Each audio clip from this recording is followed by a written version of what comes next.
up, everyone? Welcome to Ginger Runner Live, episode number 402. Very excited about tonight's show. Yes. Our guest comes to us all the way. Well, technically, they're in California right now. They're preparing for Western States 100 coming up in just a couple of weekends. But Lucy Bartholomew is our guest from Australia. Very excited to have her on the show. We're going to chat about Running Out, her brand new movie that just dropped. An incredible documentary. Huge shout out to the filmmakers and to Lucy, all about her journey on the Larapinta Trail in Australia's outback. So many questions. And we'll, of course, chat about Western States, which is coming up, and she's returning to that race, which is going to be super, super exciting. So welcome, everyone, to Ginger Runner Live. The show begins now.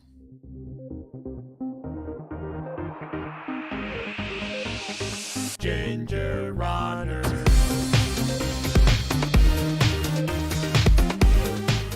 Yay! What is up, everyone? Welcome to Ginger Runner Live, episode number 402. We are officially up there. Yeah, every single week. We get a little bit older. Welcome to the show. Very excited. Thank you for taking some time out of your busy Tuesdays to spend a little bit of it with us. We have a very special guest on the show today. Her return to the show. It's actually been quite some time since she's been on Ginger Runner Live, but Lucy Bartholomew is going to be joining us. Australian ultra-runner adventurer, currently in the United States. She's returned to the U.S. to run Western States, and I love it because she makes it usually like a big adventure. So she's here for weeks. We'll talk to her on the show about exactly how long she's here and what she's been up to and what she's going to get up to here in the coming weeks. But it's really fun to kind of follow her journey here as she trains and stuff on the Western States course and does the Western States training camp. We're going to chat with her all about her brand new movie, Running Out. An incredible documentary documenting her journey on the Larapinta Trail. That link to the movie is in the description of this video if you'd like to check that out. But we'll introduce Lucy here in just a second and chat all about that. Of course, it's not just myself or our guest. There's also Kim. Hello. Hi. How are you? Doing well. Hi, everyone. Kim Shima Newberry here as always. Welcome. If you're new, come say hi in the chat room. I will be there throughout the show. And of course, if you have questions for our wonderful guest, Lucy, please ask them there. We also like to shout out some individuals at the top of every Ginger Runner Live episode. That is our GR crew. It is because of them we are able to do these live streams every week. We have a daily live stream as well called Daily Brew, just for GR crew members.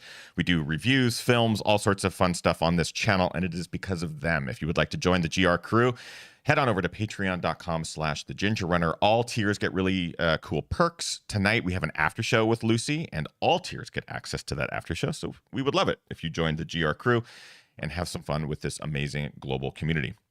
One individual in particular at that top tier we like to shout out as well, Brian Sands, an incredibly inspiring runner himself, amazing crew member, inspiring other members of the community, supporting other members of the community, including this channel and other running channels out there. Brian Sands, you are awesome. We appreciate you very much. And we have an ongoing cool partnership with Onyx Backcountry, the app. It is a mapping app that you can use to track your runs. You can sort of plan out runs. You can check out grade of certain trails. You can show up at a trailhead. You can open up the app, and we'll show you all the trails around you, how long they are, how much vert they get, all sorts of really fun stuff. But we have a really great partnership with them. They helped pay our podium prizing for Tiger Claw, which was really cool. And we have a new video dropping tomorrow. It is a new series that I just started called Trail Tested, where I get to take new gear that I haven't ever touched before out on its very first inaugural run, and Onyx supported that as well. So we're very, very thankful for them. There is a link in the description that will take you over to their website with a 20% discount. Feel free to use it. It obviously supports them and supports this channel, so we appreciate that very much. Without further ado, I would like to introduce our guest who's coming to us from the sunny south of us, California. Probably much warmer and sunnier than it is here. It's probably so nice where she is right now, but Lucy Bartholomew is joining us all the way from California. Hello, Lucy. Hey. Hello. Super happy to be back on. I mean, it's been, well, too long, but I love that you're back in the States. How long have you been here, and how long are you staying? So, like, what's sort of your big travel itinerary while you're here? Yeah, definitely. So I've been here since I flew in for Memorial Weekend training camp on Western Sweet. States. So that was probably, 2-3 weeks ago now. And then I'm here until mid-July. So here to do Western States in California, thinking of heading up to Alaska to see and experience Mount Marathon, not as a competitor, but just as a spectator. and then to Hard Rock to be a part of that race, and then fly out of Denver to Europe, but not back to Australia until September. So it's back on the road again, which feels really, really good. That is amazing. That sounds like kind of one of the best trips anybody could plan. I love coming here and just being open to the different ideas. And someone said, "Oh, I'm racing Mount Marathon. You should come watch." And I was like, "I will be very happy to come and watch and be a part of that race. I do not need to do it, but I will watch it." Yeah, has that been on your bucket list? Like, is that one of those events? I mean, you're obviously familiar with it, but is it one of those things that you're like, I want to run that someday, but let me watch it first? Yes, definitely. It's something I want to do. I feel like it's so inspiring. It's just so nuts that it would be an incredibly big challenge for me. I think people the longer the distance, the harder, the gnarlier. And I think what I love about Mount Marathon is it's like a 5 kilometer and everyone's like, "Oh, I can do that." And you're Yeah. like, "No, no, no. You don't think that." Well, I love that you're kind of you're taking the classic tour of the big hitters, right? You got Western States, Mount Marathon, Hard Rock, and then to Europe, I'm assuming for something like UTMB or any of those big Euro races. I have nothing. I'm not signed up for anything. I want to go across. I mean, Western States is my only goal. This is my first race in 2.5 years with the Australian lockdown. Yeah. So I just don't know how my body and everything's going to respond. I'm 2.5 years older. The race will play out differently than it did when I was last here. And so I just have no expectations on the recovery. So I'll just be dancing around the mountains wherever I am in America and Europe, but with no obligation at all. There's something pure about that. I mean, we talk on the show so often Yeah. with guests who have big plans, or I'm doing this and then I'm doing this and then I'm doing that. And we don't often talk about sort of respecting the distance. 100-mile race is obviously a very long distance, but sort of respecting an event and an effort like that and allowing yourself that recovery period and just sort of the joy of getting back to it on your own time. Was that purposeful? Totally. I got my ass handed to me after 2018. I came third at Western States and I should have rested on that and just enjoyed that feeling afterwards. But, instead I flew straight to, I went to Mexico to surf for a little bit, but then I went straight to do Trans Rockies. I did the soft rock at Hard Rock. I flew to UTMB. I did the Trans Alpine. I flew home via Asia, raced there. And 2019 was very, very burnt out from the whole thing, but kind of felt that need to, use every day and every moment and take every opportunity. And what I realize is that these opportunities you create yourself and they come back Mm. around, especially because, the sport is so cool. And, it's not about where you come in a race of whether they're going to want you to be a part of something. So this year, I don't even have a flight out after the race to go to Alaska or anything because for the first time, I'm not flying out Sunday or Monday. I'm like, I could be here all week and just make to Alaska just in time for Mount Marathon. And I love this family so much that I stay here with and the Auburn community that I'd sit here for 2 months and have an amazing time. So it was definitely purposeful and I feel really good about it and really keen to see how it plays out because I know whatever I do I'll make an adventure of it. I feel I mean, you're young, you're still very young, but there's certainly a sense of maturity in that answer and in that plan because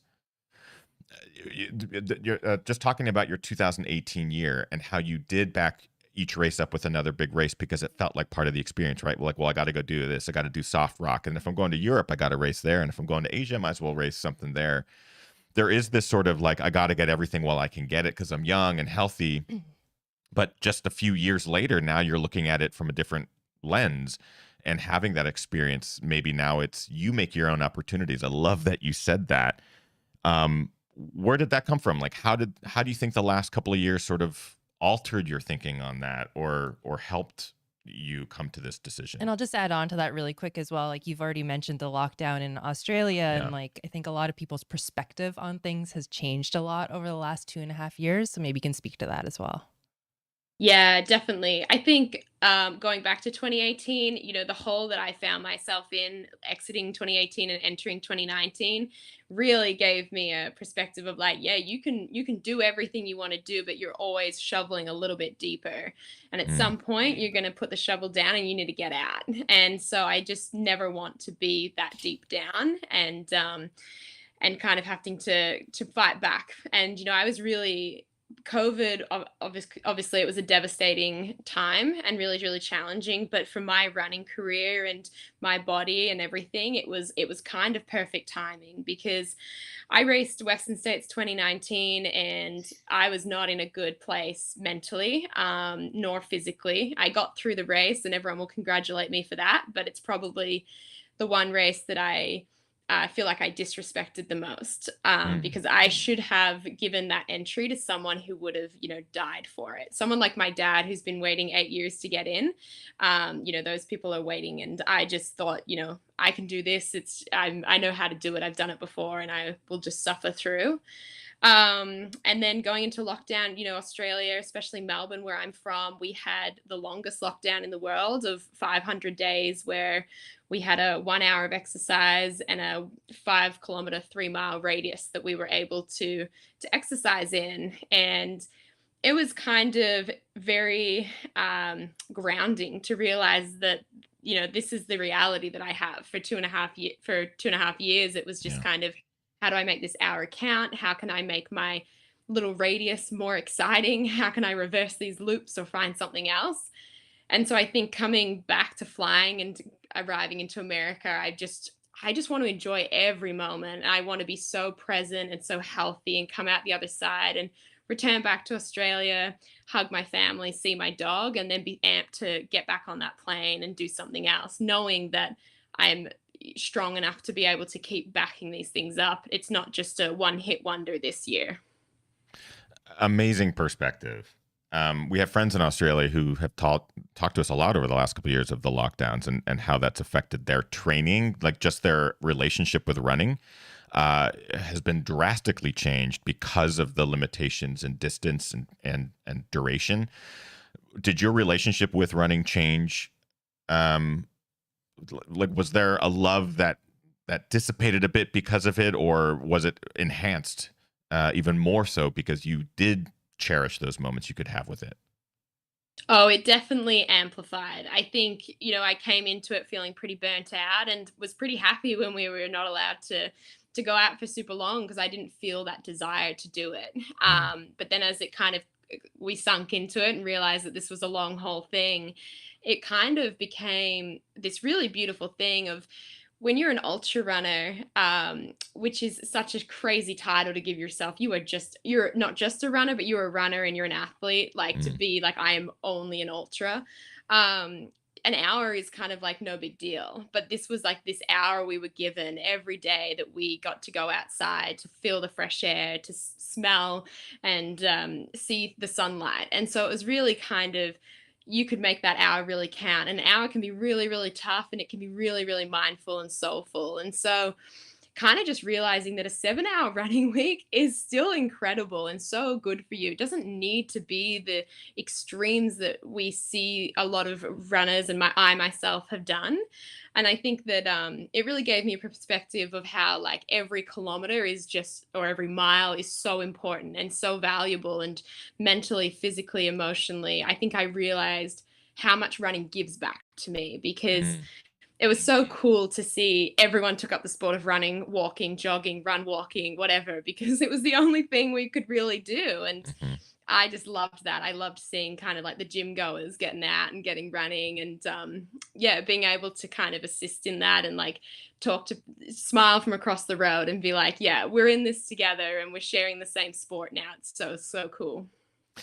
I guess that also makes me think of something else in regards to you as an ultra runner on a global stage. So you've obviously made a name for yourself across the scene.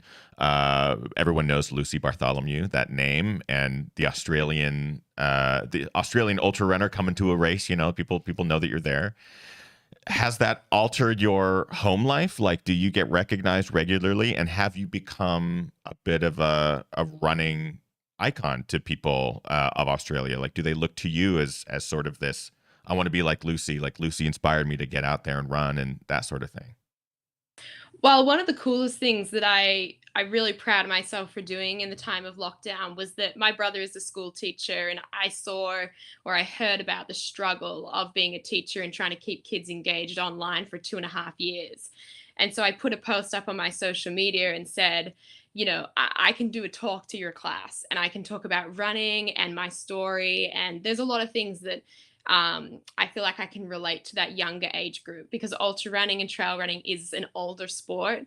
But I know that there's so many crossovers between what young kids love to do and being out in nature and jumping in puddles and eating fairy bread out on the trails and having a good time. And so I ended up doing across the year and a half that I probably put it out for about over 100 talks to schools. Wow. And so what I ended up is getting is just like this influx of young kids that would see my talk and they would say nothing the whole Zoom call. I'd ask if anyone had questions, but afterwards, of course, on their Instagram, they would send me a message and be like, how do I get started? Like, what do I Yeah. do? And it was really cool because from that, their parents would message me and be like, I heard you talking on my kid's Zoom call, and I'm interested as well. And it just kind of reached a lot further. And so I became kind of known for more of that and kind of spread the gospel of running to the schools of Australia and internationally. But that was one of the coolest things that kind of filled my time and filled my cup up. And I think it's made the age limit of the sport has dropped drastically in Australia thanks to that. I absolutely love that, using your time to give back to not just the community, but to help flourish the community, build the community. That's something we've actually talked about a lot. Both Kim and I recently, we've had guests on this show, like David Laney, for example, but we've had these conversations of what do we want to do with running? It's one thing documenting it and reviewing gear and doing that sort of thing, but our goal has always been to grow the sport, whether that's just running or if that's ultra running. Like, we want to grow and foster a community that inspires people to try hard things. I love, Lucy, that you took it upon yourself to do this in a time that's really difficult to find inspiration and to find like motivation to go do your own thing. That has to be rewarding. Like, you have to feel good about that. I hope I you do. do. I do. I feel really, it's really incredible. And for the Australia to open back up and to go back to park run in Australia that we have, and to see these Yeah. people that I talk to online and they're coming for their first 5 kilometer race, and like the seriousness that kids take to anything that they do. It's so beautiful because it's kind of, there's not a whole lot of that kind of inspiration of for someone to be like, yeah, you don't need to run 100 Ks now, but you can start by getting out of bed, by going around the block and building that up and laying the foundations. And I don't think that people should try and replicate my story of running 100 Ks at 15. I think that that was very unique to me, but it's cool that I'm young enough still that I can kind of make running seem really cool to kids. And I Mm. want to harness that time because I'm getting older and probably I'm cooler. Um, so even funny coming back to Auburn, I stay with this family who has a 10-year-old. And when I came in 2018, he was 6 or 7 years old, and he thought I was just like, whoa, you do what, and you're a girl, and all these things. And then the next year it was kind of like, oh yeah, you're still cool. And I came back and I was like, it's been 2 years, he might think I'm really uncool now, but I still, like, I gave him a Solomon flask the other day and he takes it around with him and he loves it, and he think, and I'm like, oh, I still got it, like I've got maybe a year or two and then I'm out. Yeah, I mean, just wait till you're our age, and then nothing's cool. Like, I don't think there's. We're very uncool. We're very uncool. Like, I could be here and be like, oh yeah, I'm gonna give a soft flask to Kim, be like, he's gonna think I'm cool, and the kid's like, you are a fucking Thanks, idiot. Grandpa. Yeah, thanks, Grandpa. You can run still. I do think it's super cool that you come back and stay with the same family That's year cool. after year as well. Yeah. I love seeing the stories from that. Yeah, when does that conversation happen with the family? Like, are you planning this a year in advance, or is it like Is your 2 room weeks? already reserved Yeah, for next year? is it Lucy's room years in advance, or? Well, so no, I mean, because I wasn't really sure how COVID was gonna play out, I think a few days before I left, I was like, "Hey, Jackie, is that place still available?" Because they have a little studio at the back.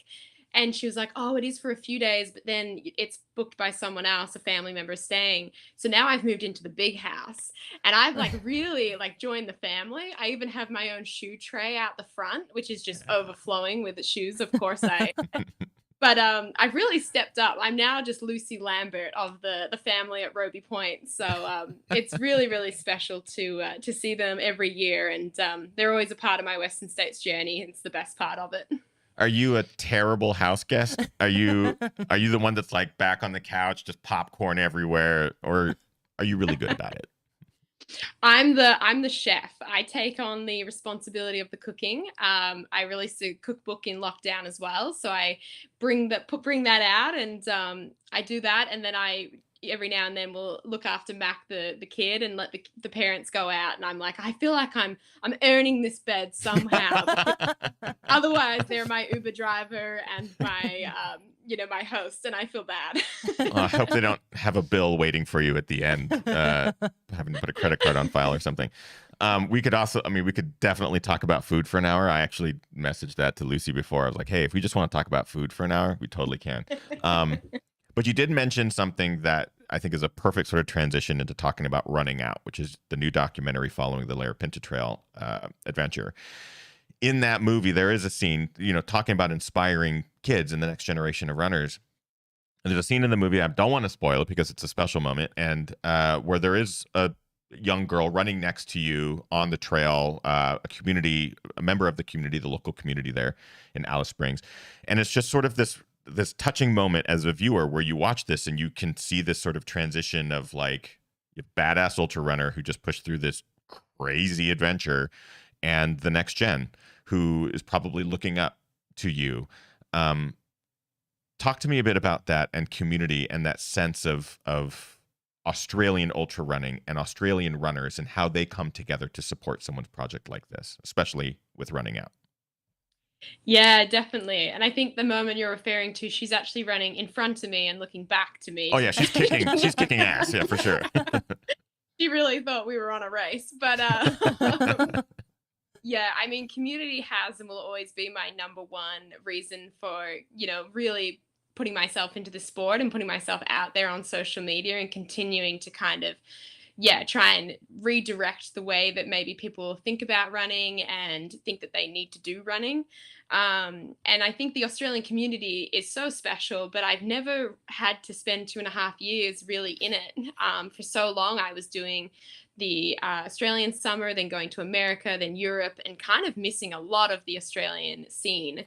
And what I really loved and saw in the lockdowns was the support and the like just the when we could gather a little bit in between lockdowns, it was kind of like let's all just come together and look after each other and continually check in. And so I was really really proud of the Australian community and really proud to be based there for that long. Mm. And then heading to the Larapinta into Alice Springs, it's a small community in a very sparse, that's the word, sparse town in the middle of the desert. And so community is so important because you all you have is each other, a lot of space between one another. And so when I was going to go up and do this challenge, I was always thinking, I do not want to do this alone. This is not about me. This film, if there's one thing that I hope is taken away, is that it's not about, the how far I ran, how many hours I suffered, how dehydrated I got. Mm. I hope it represents the land that we got to travel on, the beauty of that, and then also the power of community and the power of teamwork that my crew and then the community that came out. Because before I even started the project, I sent a message to a guy who runs a lot of the running groups in Alice Springs, and just I wanted his blessing that this was a good idea and that he thought that there was a story there and that I would be welcomed and I would be given that kind of blessing to go on the trail. And they just went above and beyond every corner that we came to, every challenge that we met, they were just on it and weren't willing to help. And then coming out for the last little bit, I mean, I was in a world of hurt. It Mhm. doesn't come across probably as much. I always will put on a smile because, I do love what I was doing, but the way they lifted me up and carried me towards that finish line, not literally, I did run, but it was a beautiful thing, and it's easily the highlight of the whole thing was not finishing. It was the 3 miles that I ran with the community, and the way that they just were so beautiful about the whole thing. It was really, really cool. Just talking about the route itself, if for those of you who are watching live or listening to the archive on podcast, make sure you watch Running Out. It is a fantastic documentary, as I mentioned at the top of the show.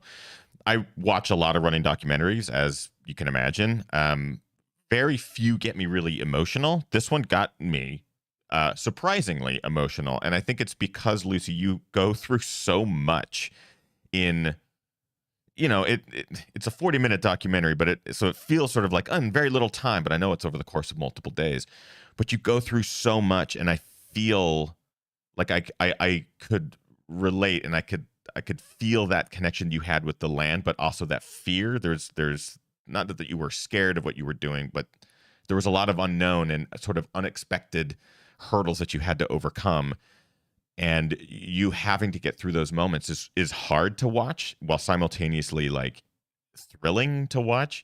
You now having been removed from that experience and been able to watch this documentary, as you said, many, many times, do you still find yourself getting in touch with those raw emotional moments when you see them, or is it sort of a distant memory? And so watching it back is kind of surreal.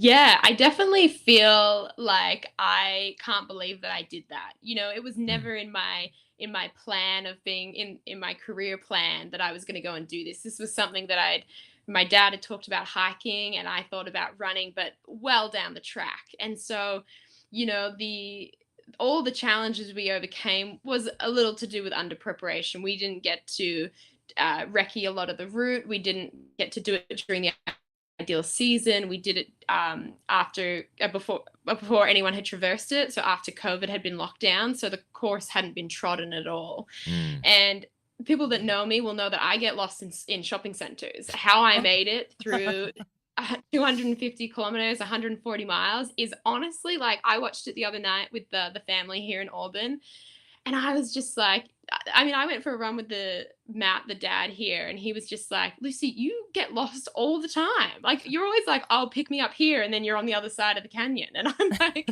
yeah, like, it's honestly, I feel like I just have this dumb luck that I just kind of weave my way through life, and, a good attitude, and obviously good people around me. But I definitely watching it, especially with people who I really respect and really love, and I really wanted them to enjoy it and to see them, laugh at times and shed a tear and cheer and feel that concern. I definitely feel very proud and very kind of like, wow, I feel like we did it justice, and we were Mm. super authentic. To when I watch it, can vividly go back to those moments, because that's exactly how it was. There was no glamorizing.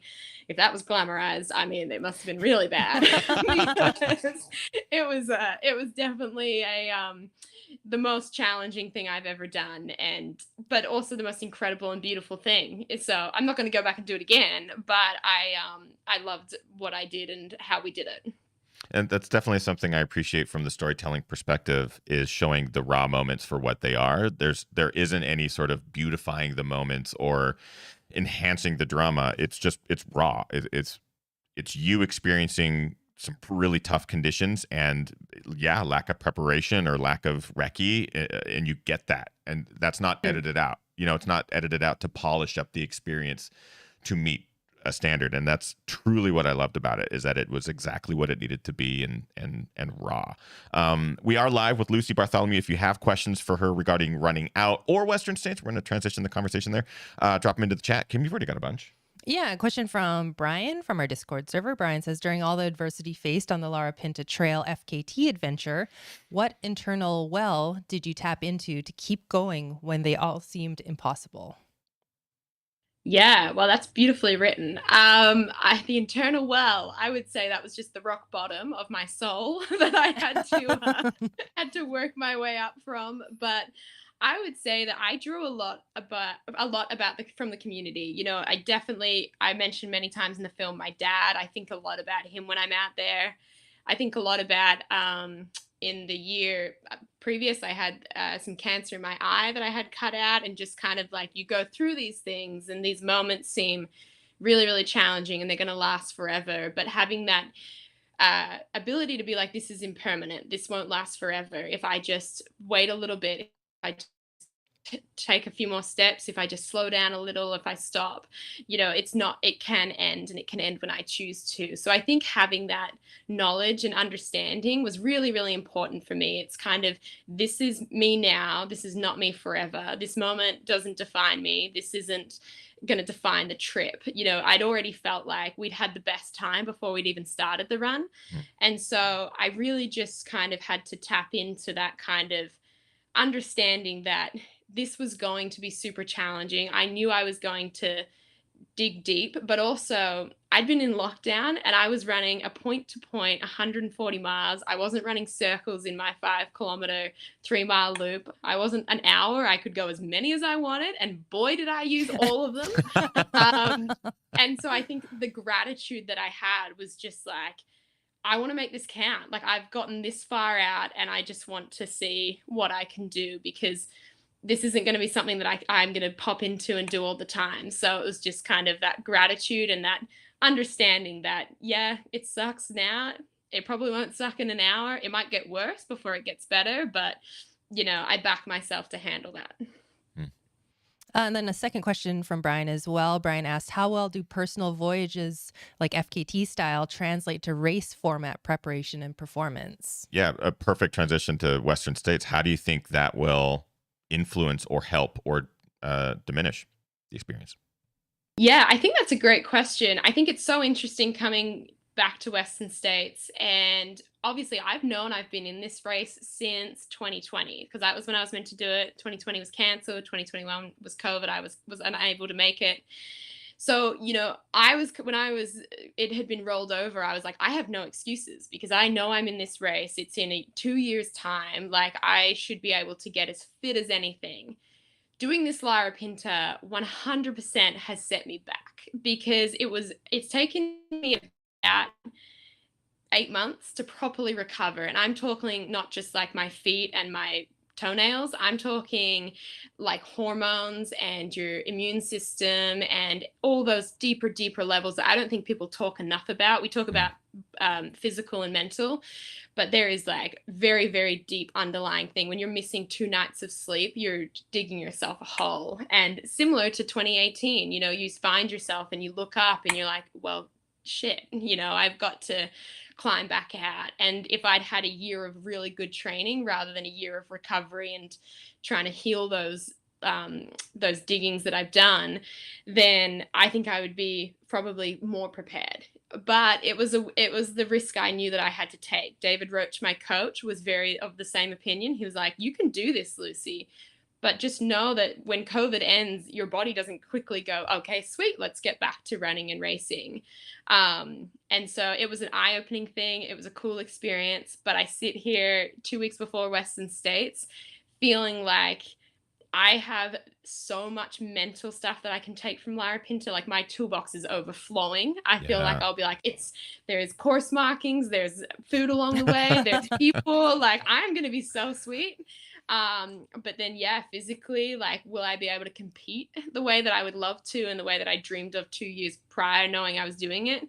We'll see. But what's worth more, your mental strength or your physical fitness? I think that it can sometimes go either way. We always talk in ultras, especially with the longer ones, how much of it is a mental game. And that was a perfect answer to a question I was going to ask, as regards to pulling some of the mental strength that you had to endure at Lara Pinta and just to accomplish, just to get it done.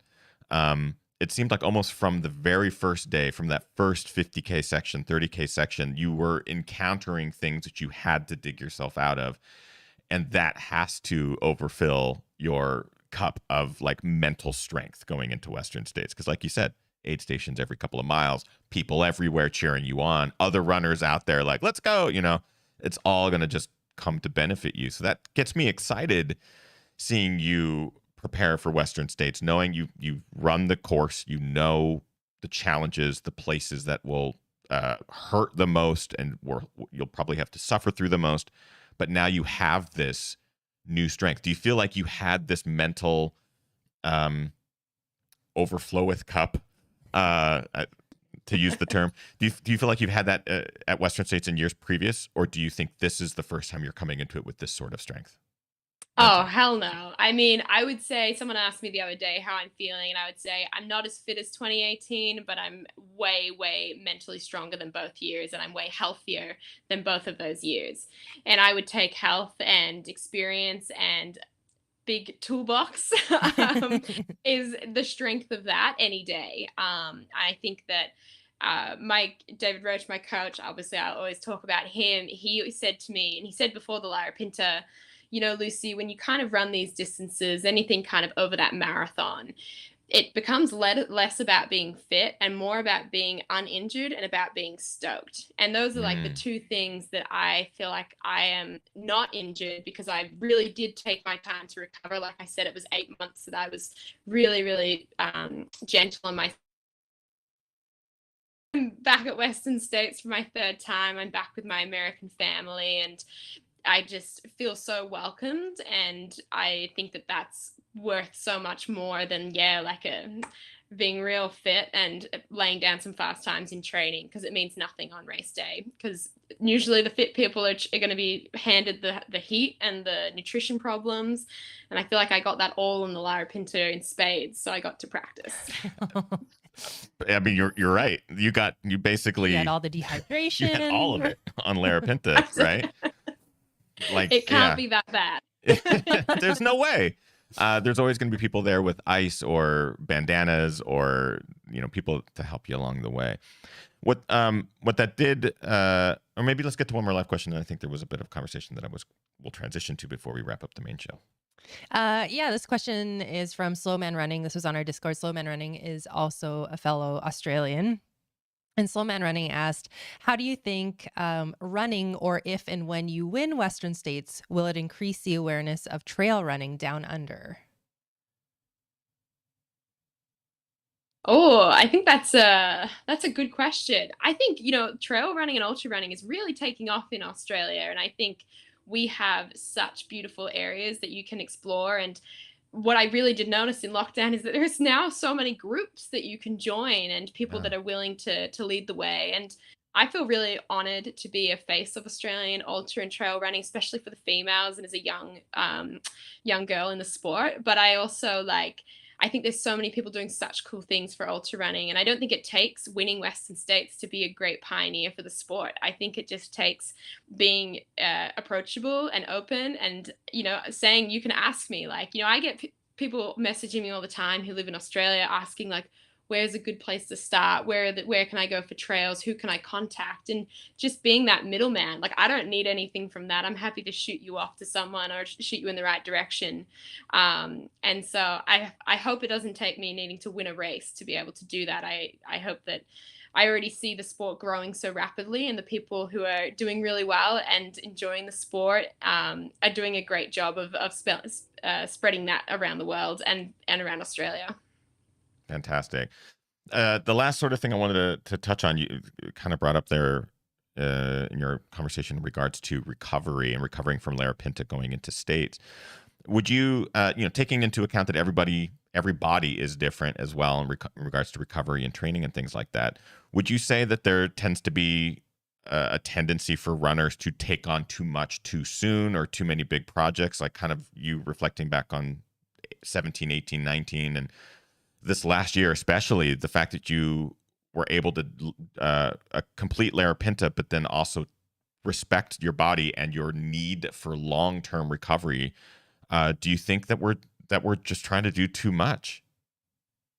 Oh, 100%. I think that we as ultra runners, as trail runners, 100 miles is too much for so many people, and for, in general standards, that's not normal. And so I think that we should take the normal amount of rest time. No, this is like it's a very long game that you're playing when you're doing these distances. And we're all big dreamers and big believers. That's why we thought that at one point we should sign up for 100 miles and thought it was a good idea. And now you see people that put out their calendars in January and say, this is what I'm doing Jan, Feb, March, April through to December. And by no means are you bound in stone to complete all of those races. And I think that it's really cool to see athletes, well, not doing those calendars at the start of the year and kind of just releasing it, month by month, and being like, oh, I think I'm going to pop into this. I'm feeling good, so I'm going to do this, or I'm not feeling good and I'm not going to do this. And I think that it's really something that I've learned. I used to be that. I used to have all my races laid out, and even to my sponsor Solomon, I was like, I can't commit to you to anything past June 25th. I will be at that race. I will go from start to finish as best as I can, and then I'll let you know. And I think that that's like the way we should be approaching it, because it's so easy, and I've fallen into it in 2018. When a race goes really well, you want to ride that high and that fitness, and so you want to keep taking that places. And then when a race doesn't go well, you think, well, I didn't really burn anything there, burn those matches, I'm going to take them somewhere. So either way, you're going more. And I think that what's really important is that you realize that 99% of the world would do 100 miles and never run again. You don't need to then be like signing back up. And I think, my pet peeve is when people, will say like, what's next? And it'll be the day after. And you're like, dude, I don't need a next. Like, I'm happy now. And like, leave me be. And I think that, I'm going to Chamonix, and I will be asked in abundance why I'm not running UTMB. And I'll probably be easier to strap my leg and say that I've broken my leg, and that's why, because to kind of explain to someone that I'm just not doing it because I just don't feel the need, and I can run around freely without having to be preparing for a race. I can't believe that that's what we've gotten to. In 2019, I flew after not having a great race at Western States, and flew to UTMB and was meant to do CCC.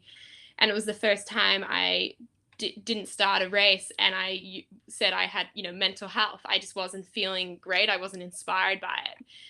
And the amount of people are you injured? Why are you not doing it? Are you okay? Like, it was just, and I was like, no, I'm just don't want to do it. Like, that's okay. And I think that kind of making that more normal, and realizing that you can do one event a year, and that is plenty. You can do no event, and you can still be a valid and appreciated runner of incredible strength. I don't think you need to always go to the well and continually do that throughout the year to stay relevant and to be an inspiration to people. My rant.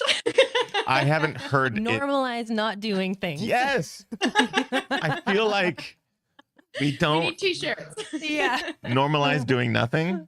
Yeah. Yeah, we're on it. Well, I love it. I just feel like we've talked about that on this show before with guests, and we're in full agreement. I haven't heard it stated in a way that made sense, and like, I'm so glad it's coming from you, Lucy, because you do have this, obviously, an incredible resume and incredible opportunities and a bright future, all of these things. But to hear you talk with that maturity I don't want to disparage you, at the age that you're at, you're young, but you're not inexperienced by any means. And but to have that maturity, especially when approaching your own fitness, your own abilities, your own calendar, it's refreshing. And I'm really happy to hear you say it, because I think I need to hear it. I need to constantly remind myself, like, you don't need a calendar. Come January, everyone's releasing. They're like, here's what I'm doing this year. And in my head, I'm going, can I just have breakfast? Like, I'd like breakfast today. That's all I'm thinking about. So thank you, Lucy, for saying it. No problem. Just a comment from Meg in the chat room here. Meg says, I love that we're having more of a conversation about mental health in sport and letting people enjoy things without needing to produce. It's so important. Well said. Couldn't Very agree well more. said. Yeah. And well said. With all that being said, we are so excited to follow you at Western States. No matter what happens, right? Like, I get the sense that you're going to just have some fun out there and enjoy every freaking mile, because it's been a couple of years since you've been able to run that course. Oh, did we just lose Lucy? Can you hear us? Yeah. Oh, Yeah. okay. I think She's it's coming catching back. up now. Yeah. Got the audio back. Sorry. I lost video and audio, but you can still hear us and see us? Sure can. Okay, cool. We're so excited to follow you at Western States. It's going to be an amazing journey. We know that you're going to tackle it with joy and a smile on your face. Have an awesome time. We're big Lucy fans. We're here. big Lucy fans. If you can't tell already, we're huge Lucy fans. Before we wrap up the show, though, Lucy, we do want to give you the chance to sort of mention where people can follow you, where people can, follow you on Instagram or continue to follow your adventures as they play out here, especially on your trip in the U.S. So where can people go to find Lucy Bartholomew? Yeah, so the main place is Instagram at Lucy_Bartholomew. And then I'm on Facebook, but it's honestly just a copy. So I would probably just do one. And then Strava, if you really want to see how slow I can run, Strava's the place to do that. And I've got a website. Don't use it, but it's there as well. Yeah, that's it. Clearly, we're huge Lucy fans. Again, go follow her on Instagram. I mean, that's where we obviously find a lot of her adventures and what she's up to, at Lucy_Bartholomew. And check out Running Out, a fantastic documentary Yes, that so good. is so good. Follows her Larapinta journey. The link, again, is in the description of this video. It's on YouTube. So we're very thankful that they were able to put it out on the Solomon Running channel as well.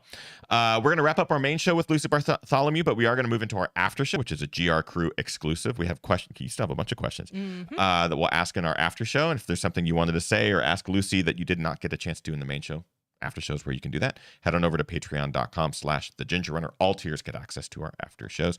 But before we do, we like to recognize members of the community who go above and beyond, do amazing things out there, push their own limits. We call it our GR Crew Member of the Week. Kim, who is this week's GR Crew Member? This week's GR Crew Member of the Week, I'm doing a joint GR Crew Member of the Week. It's allowed. Because a lot of good things happened this weekend, and we had two people tackle some firsts this weekend. Sweet. So first shout out goes to Tesminta, and Tesminta ran her first 100K race at the Lumberjack 100K. Wonderful. Second shout out is to Eugene, and Eugene crushed their first 50 miler at the Y East Wonder. So A lot of friends. congratulations, Tesminta and Eugene, on checking off some firsts. Yeah, a lot of friends running both of those races, and just congratulations to both Tasminta and to Boundary Conditions. We appreciate you both, and GR Crew members, you are amazing. So that's it for our show tonight. We hope you enjoyed it. Get out there, everyone. Train hard, race harder, and party the hardest. We'll see you in the after show. Thanks all. Everyone. Bye. Bye.